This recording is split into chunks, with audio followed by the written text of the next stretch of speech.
இப்பயே வந்து போலீஸில் கம்ப்ளைண்ட் கொடுக்க சொல்லியிருக்கேன். அது யாருன்னா அவங்களை விசாரிச்சு எடுக்க சொல்லியிருக்கேன்.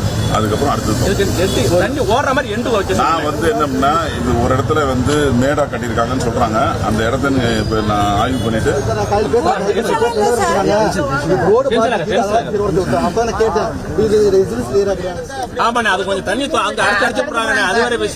இந்த கொட்டப்பட்ட இடத்துல இருந்து தண்ணி போறதுக்கான பாதை, கொட்டப்பட்டதுல இருந்து தண்ணி போறதுக்கான பாதையை அதையும்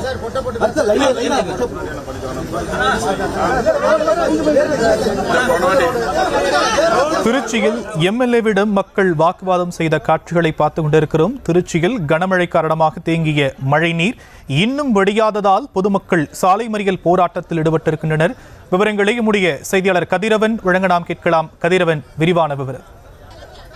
வணக்கம் சார். திருச்சியில் கடந்த வாரம் 3 நாட்களாக பெய்த கனமழை காரணமாக மாவட்டத்தின் பல்வேறு பகுதிகளில் குடியிருப்புகளிலும் குடியிருப்பை சுற்றியும் ஆங்காங்கே மழைநீர் சூழ்ந்தது. இதனை வந்து மாவட்ட நிர்வாகமும் மாநகராட்சி நிர்வாகமும் அமைச்சர்களும் பார்வையிட்டு துரிதமாக மழைநீரை மோட்டார் வைத்து வெளியேற்றும் பணியில் ஈடுபட்டனர்.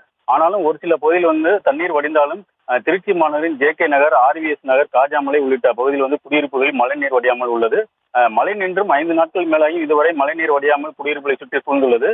மாநகராட்சி நிர்வாகம் மழைநீரை வடிக்க உரிய நடவடிக்கை எடுக்கவில்லை என கூறி அப்பகுதி மக்கள் இன்று திடீரென சாலை மறியல் போராட்டத்தில் ஈடுபட்டனர்.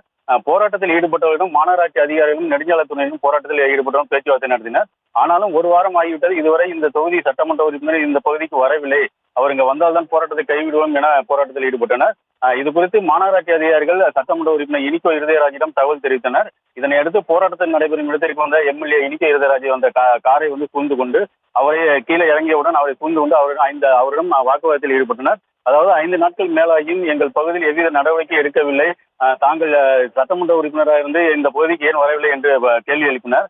இதனைத் தொடர்ந்து வந்து போராட்டத்தில் ஈடுபட்டவர்களிடம் சட்டமன்ற உறுப்பினர் இனிக்கோ இருதயராஜ் விரைந்து மழைநீரை வெளியேற்றும் நடவடிக்கை எடுக்கப்படும் என உறுதியளித்ததன் பேரில் போராட்டத்தை கைவிட்டனர். கிட்டத்தட்ட 1 மணி நேரத்திற்கு மேலாக நடைபெற்ற போராட்டமானது கைவிடப்பட்டது. தொடர்ந்து மாநகராட்சி அதிகாரிகள் அந்த பகுதியில் வந்து மழைநீரை தற்போது வெளியேற்றும் பணியில் ஈடுபட்டு வருகின்றனர். விரிவான விவரங்களுக்கு நன்றி கதிரவன்.